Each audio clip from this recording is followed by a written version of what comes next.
Doctor ने जब ये बताया था ना, बधाई हो बेटी हुई है, मैंने लड्डू बांट दिए थे पूरे अस्पताल में, क्योंकि मुझे मेरी पत्नी शिखा जैसी बेटी ही चाहिए थी। जब चलती थी ना तो उसके छोटे छोटे पैरों की पायल की गूंज पूरे घर में दौड़ जाती थी। मुझे याद है उसने पहली बार जब पापा बोला था, कितना खुश था मैंने उसे अपनी गोद में उठा लिया। घंटों मैं उससे बोलता रहा, बेटा पापा बोलो, पापा बोलो बेटा, पापा पापा पापा और वो गर्दन मटकाने लगती। मैं उसकी हर नादानी पर बहुत हंसता। जब वो 5वीं में थी, उसने पापा के ऊपर निबंध लिखा। उसने लिखा, मेरे पापा हीरो हैं। जो उसने अपने शब्दों में लिखा था, दुनिया में ऐसी कोई चीज नहीं है जो पापा मेरे लिए नहीं ला सकते, और ऐसा कोई काम नहीं जिसे पापा नहीं कर सकते। मेरे पापा अलादीन के चिराग हैं। मेरे पापा मैंने न जाने कितनी बार उस निबंध को पढ़ा, और जब भी मैं उसे पढ़ता तो मुझे एक सफल पिता की झलक उसमें दिखती। अपनी मां की चुन्नी ओढ़कर अक्सर मुझे खाना बनाकर खिलाती। धीरे धीरे मेरी प्लास्टिक की गुड़िया दादी अम्मा बन गई। मैं उसमें अपनी मां की छवि देखता। हर बात पर मुझे डांटना, पापा आप ऐसे क्यों करते हो, पापा आप ऐसे क्यों नहीं करते। इतने सवाल, उसके हर सवाल को मजाक में उड़ा दिया करता। जब कभी सफाई करती, पोछा लगाती, और मैं उसके पोछे के अंदर अगर चप्पल पहनकर आ जाता तो मानो मेरी मां ही मुझे डांट रही हो। उससे मैं कहती, ओहो पापा मैंने पोछा लगाया है अभी जस्ट। मैं बोल देता, बेटा मुझे नजर नहीं आया था। फिर वो कहती, पापा आप रोज ऐसे ही करते हो। अच्छा बाबा अच्छा, अब नहीं करूंगा, प्रॉमिस। जवाब में मैं कहता, मैंने उससे कहा था तुम आर्ट ले लो कॉलेज में, लेकिन उसने कहा नहीं मुझे साइंस पढ़ना है। साइंस की सुविधा हमारे शहर में नहीं थी। दूसरे शहर मैंने उसे पढ़ने के लिए भेजा। सचमुच जिस दिन वो जा रही थी ना, मैं बहुत रोया था। शिखा ने मुझे समझाया, अभी तो बेटी कॉलेज जा रही है, आप अभी से इतना रो रहे हैं, जिस दिन ससुराल जाएगी उस दिन कितना रोएंगे। अब कॉलेज भी पूरा हुआ। तलाश एक अच्छे लड़के की जो मेरी बेटी को मेरी तरह खुश रख सके। उसके लिए मैं कोई भी कीमत देने के लिए तैयार था। अच्छे से अच्छा घर, अच्छे से अच्छा परिवार मैं उसके लिए देखना चाहता था। आखिरकार मैंने एक आलीशान घर में उसका रिश्ता तय किया, जहां किसी चीज की कोई कमी नहीं थी। मुझे लगा कि मेरी बिटिया सुख से रहेगी। क्या हुआ जो मैं अपनी सारी एफडी तोड़वा दूंगा? क्या हुआ जो मैंने अपने बुढ़ापे के लिए कुछ बचा कर नहीं रखा है? उसे भी मैं उसकी झोली में डाल दूंगा। लेकिन उसके लिए तो खुशियां खरीद लूंगा ना, और मैंने खरीद ली उसके लिए खुशियां। शादी वाले दिन जब वो गहनों और जेवरों से लदी हुई थी, तो मैं सारे दुख भूल गया कि मैंने अपने लिए एक पाई भी नहीं छोड़ी है। उसकी विदाई के समय मैं बहुत रोया, बहुत ज्यादा। उसकी गाड़ी जब बारात घर से निकली तो बाहर मैं घंटों खड़ा होकर रोया। मुझे नहीं पता था मेरी चिड़िया एक दिन ऐसे उड़ जाएगी मेरे घोंसले से। उसकी भी आंखें जहां तक गाड़ी मुड़ी मेरे ऊपर ही टिकी थी। मैंने संभाल लिया खुद को।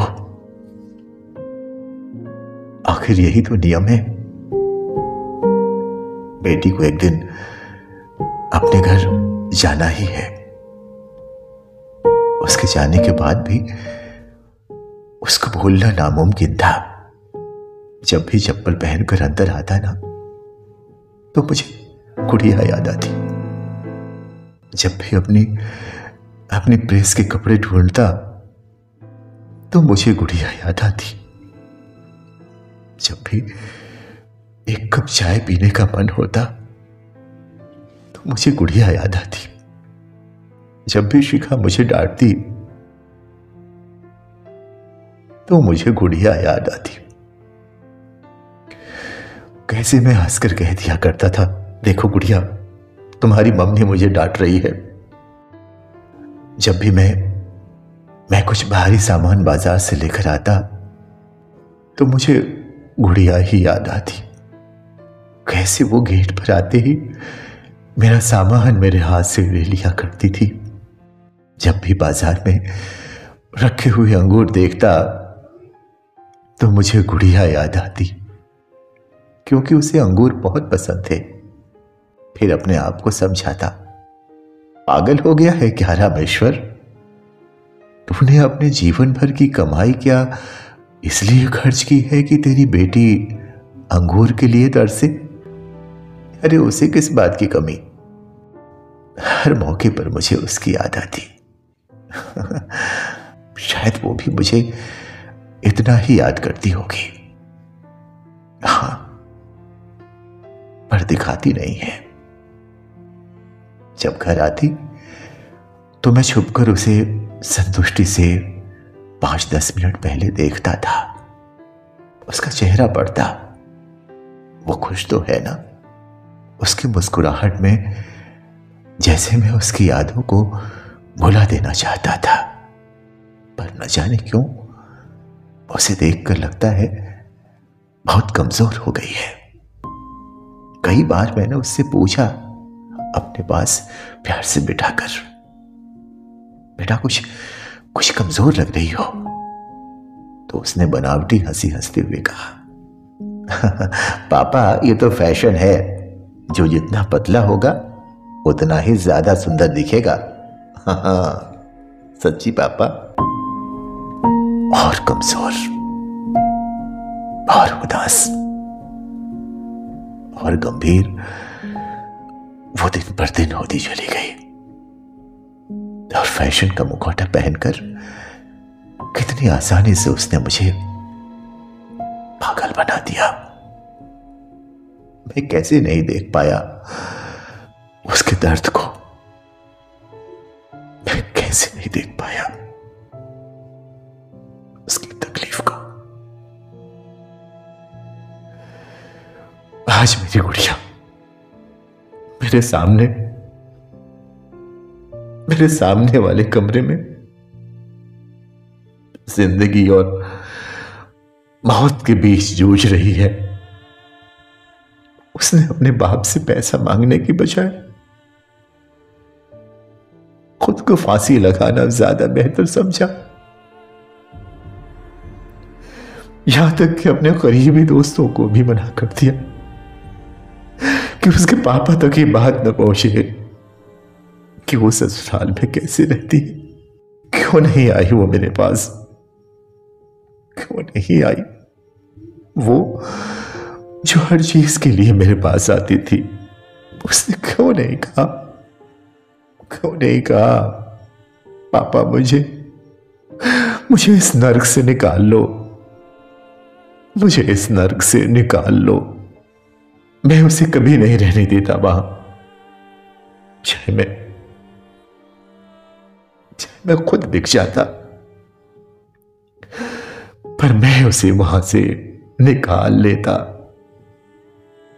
निकाल लेता मैं उसे वहां से। क्या करूंगा मैं उसके लिए अब लड़कर, जब वो नहीं रहेगी? मैं हर बड़ी से बड़ी लड़ाई लड़ता उसके लिए, उसने क्यों नहीं समझा मुझे उस लायक? पुलिस के फोन से पहले काश उसका फोन आया होता, काश उसका फोन आया होता कि पापा अब मैं इस घुटन में नहीं जी सकती। तो मैं उसे समझाता, बेटा बेटा मैं हूं ना, और जब तक मैं हूं, जब तक तेरा पापा है, तब तक दुनिया में कोई ऐसा दुख नहीं है जो तुम्हें छू सके। वो क्यों भूल गई कि उसके पापा अलादीन के चिराग हैं, अलादीन के चिराग। Ha ha